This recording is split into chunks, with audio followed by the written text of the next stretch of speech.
오늘 본문은 재판에 대한 말씀입니다. 특별히 신명기는 이 재판에 대하여 제1장에서부터 강조하고 있습니다.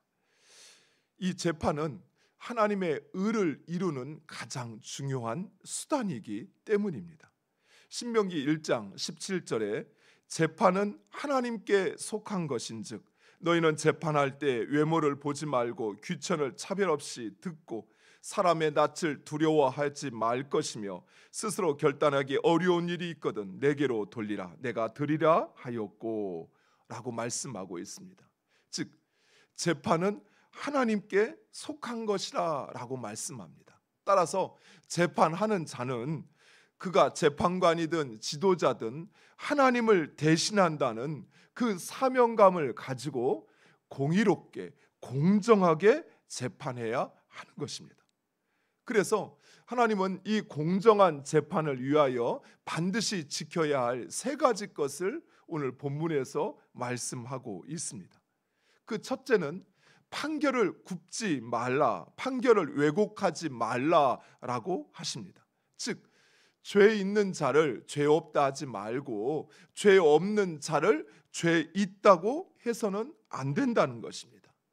사실관계를 왜곡하거나 불법적인 판결을 내려서는 안 된다는 것입니다. 두 번째로 외모로 판단하지 말라고 합니다. 이 말은 우리가 잘 아는 유전, 무죄, 무전, 유죄의 판결을 하지 말라는 것입니다. 또한 역으로 가난하다고 해서 그를 불쌍히 여기거나 부자라고 해서 편들어 주지 말라라고 말씀합니다. 마지막 세 번째로는 뇌물을 받지 말라라고 말씀합니다. 뇌물은 재판관이나 증인에 영향을 주어서 그래서 판단을 흐리게 하며 또한 그 말을 굽게 한다라고 말씀합니다. 즉 뇌물을 받고 그 재판의 판결을 다르게 하거나 또는 증인이 뇌물을 받고는 자신이 목격한 것과 다르게 진술하는 것을 말합니다. 이처럼 재판은 그 신분과 인종 또는 권력과 부의 유무와 관계에 상관없이 결코 그 판결이 훼손되어서는 아니 됩니다. 심지어 하나님은 외국인에 대한 사법적인 차별까지도 엄히 금지하고 있습니다. 보통 나라의 법이 자국민에 대하여 우선권을 부여하는데 하나님은 외국인이나 할자도 그도 동일하게 재판받을 때는 동일한 권리가 보장되어야 한다 말씀하고 있는 것입니다. 하지만 우리의 현실은 그렇지 않습니다. 너무나도 불의하고 너무나도 불공정합니다. 권력에 의해서 그 판결이 굽어지고 부의 유무에 따라 판결이 달라집니다. 뇌물을 선불이라는 말로 포장하여 그 불의함을 정당화하는 일이 벌어지는 것입니다. 끊임없이 유전 무죄, 무전 유죄라는 생각이 우리의 머릿속에서 떠나가질 않습니다. 또 끊임없이 재판이 다시 열리고 다시 열리고 재판이 다시 재개된다는 말은 이미 판결이 나서 유죄가 선포되어졌는데 그 재판의 과정 속에서 증거가 왜곡되어지고 증인이 거짓 증인을 해서 다시 재판을 해야 하는 일들이 끊임없이 우리 가운데 이루어지고 있는 것입니다. 이러한 재판, 법정에서뿐만 아니라 우리 공동체와 인간관계 속에서도 이러한 불의와 불공정은 종종 나타나고 합니다. 즉 자신과 친한 사람이라는 이유로 잘못된 것을 알면서도 눈 감아 주기도 하고 또 때로는 불편한 관계에 있는 사람은 조그만한 실수라도 마치 큰 잘못인 것처럼 침소붕대하여 지적하고 책망하는 일, 또 자신의 유익과 만족을 위해서라면 거짓 증언도 마다하지 않는 일들, 이것이 우리 가운데도 여전히 벌어지고 있는 것입니다. 법정에서만이 아니라 우리의 관계 속에서도 이런 일이 일어나는 것을 종종 봅니다. 그렇죠. 내가 친한 사람이 아프다고 하면 무슨 큰일이라도 난 것처럼 생각이 됩니다. 그런데 나와 별로 관계없는 사람이 아프다고 하면 들은지 마는지 기억조차 하지 못합니다. 공동체 안에서도 이런 일들이 발생하곤 한다는 것입니다.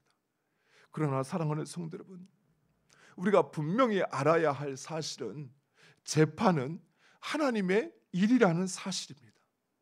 따라서 우리는 하나님께서 하시는 것처럼 공의롭게 공정하게 판단하고 재판해야 한다는 사실입니다. 만약 우리가 불의한 재판을 행하거나 불공정을 행할 때 그때는 하나님께서 판단하시고 하나님께서 심판하시는 것입니다. 하나님께서 우리에게 판단하고 또 분별할 수 있는 기회를 주셨는데 우리가 그 기회를 놓쳐버리면 그러면 이제 하나님께서 나서서 행하신다는 것입니다. 또한 우리가 분명히 알아야 할 것은 사랑과 공의는 결코 충돌하지 않는다는 것입니다. 많은 사람들이 사랑과 공의를 충돌하는 것으로 여깁니다. 그래서 사랑하는 사람 앞에서는 공의를 좀 굽어도 좀 공의를 좀 내버려 둬도 보류해도 괜찮고, 그리고 자신과 상관없는 사람에게는 왜 공의가 실현되지 않느냐라고 그렇게 핏대를 세우는 그런 일들이 우리에게 있는데 오히려 공의와 사랑은 함께 존재합니다. 사랑한다 하여 우리의 자녀들이나 또는 친한 사람들의 불의를 용납하거나 정당화하는 것은 오히려 어리석은 행동이라는 사실입니다. 우리가 사랑장으로 기억하는 고린도전서 13장, 이 13장에서 사랑을 이렇게 이야기합니다. 사랑은 악한 것을 생각하지 아니하고 불의를 기뻐하지 아니하고 진리와 함께 기뻐한다라고 말씀했습니다. 즉 공의를 실현하는 것이 그것이 곧 사랑하는 것입니다. 사랑은 항상 공의의 옷을 입어야 한다는 사실이에요. 사랑한다 하면서 공의를 뒷전에 놓는 것은 결코 진정한 사랑이 아니라는 것입니다. 특별히 성경은 우리에게 원수까지도 사랑해야 한다라고 말씀하고 있습니다. 우리가 이 말씀을 우리의 삶의 목표로 삼는다면 또한 공의로운 재판 앞에서 우리도 이 말씀을 우리의 삶의 기준으로 삼아야 할 것입니다. 사랑하는 성도 여러분, 공의를 실현하는 것, 곧 우리 안에서 사실의 관계가 온전하여지고 그리고 죄 있는 사람과 죄 없는 사람, 거짓과 진실이 드러나고 밝혀지는 것, 이것은 하나님의 뜻입니다. 그리고 세상을 다스리시는 하나님의 방법입니다. 사람을 속일 수는 있어도 결코 하나님을 속일 수는 없습니다. 이 말은 하나님께서 반드시 그 공의를 실현하신다는 이야기입니다. 당장은 사람 앞에서 내가 그 사람을 속이면 내 문제가 덮어지고 또 알려지지 않는 것처럼 생각되지만, 그러나 우리 하나님은 불꽃 같은 눈동자로 우리를 지키실 뿐만 아니라 그 모든 것을 주무시지도 아니하시고 지켜보고 계십니다. 그래서 반드시 하나님은 그 공의를 실현하신다는 사실입니다. 특별히 오늘 본문에서 보면 각 지방에서 열리는 재판과 중앙에서 열리는 재판에는 차이가 있습니다. 그 재판관에 차이가 있는데, 지방에서는 재판관과 지도자가 재판을 한다면 중앙 여호와의 이름이 있는 성소에서는 제사장이 그 재판에 함께 참여하도록 하였습니다. 이것은 이 재판을 하나님께서 하나님께 드리는 예배로 여기신다는 것입니다. 사랑하는 성도 여러분, 우리 하나님은 공의로우신 하나님이십니다. 따라서 그의 백성된 우리들 역시 공의를 멀리해서는 안 돼요.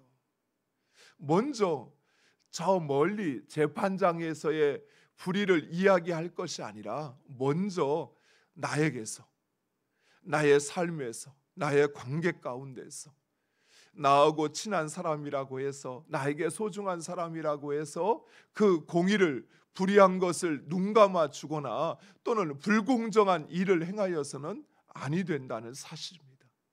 먼저 우리가 공의를 세우고 또 공정을 실현할 때, 그럴 때 이 사회도 공의로워지고 그리고 하나님의 공의가 실현되어지는 것입니다. 우리의 삶에서부터 그 하나님의 공의를 실현하는 우리 모두가 되기를 간절히 축원드립니다. 기도하겠습니다. 아버지 하나님 감사합니다.